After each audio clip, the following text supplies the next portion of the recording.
আমাদের প্রিয় নেতা শহীদ রাষ্ট্রপতি জিয়াউর রহমান সাহেবের স্মরণে স্মৃতিতে আজকের আমাদের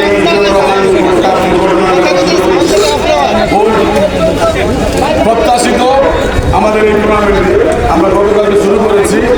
খুব সুন্দর পরিবেশ, আজকে একটু বৈরী আবহাওয়ার কারণে আমাদের সাজাতে পারি না বলে আমি দুঃখ প্রকাশ করছি।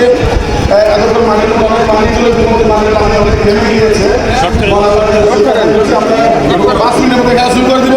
আমাদের আজকের অতিথি প্রধান অতিথি হিসেবে উপস্থিত হয়েছে গাজীপুর জেলা পরিষদ সম্মানিত প্রশাসক, আমাদের গাজীপুর জেলা বিএনপির সংগ্রামী সাধারণ সম্পাদক জনজনাব চৌধুরী তানভীর আহমেদ সিদ্দিকীর সুযোগ সন্তান ডক্টর ব্যারিস্টার ইশরাক আহমেদ সিদ্দিকী উপস্থিত হয়েছেন।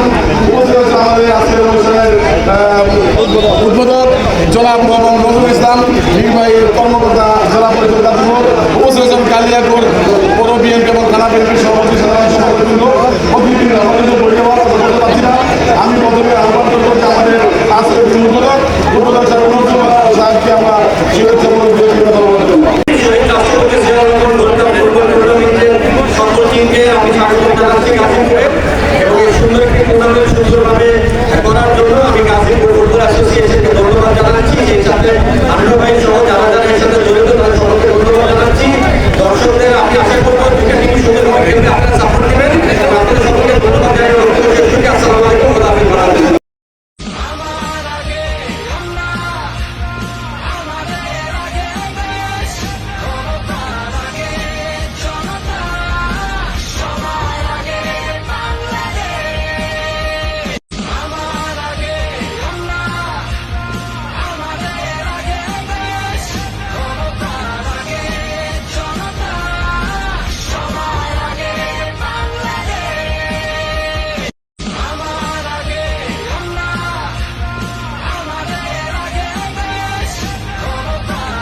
বারবার ঘুরের দিকে তাকাচ্ছেন, সংকেত বিনিময় করছেন।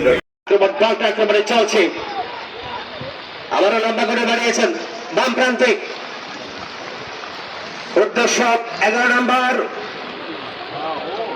ক্রস করবার চেষ্টা, কাটব্যাক করলেন এই মুহূর্তে নিজেদের মতো 1:1। তাহলে কি আসলে খেলাধুলার বিকল্প কি আছে? আপনার আমাদের বিকল্প কোনো অপশন নাই।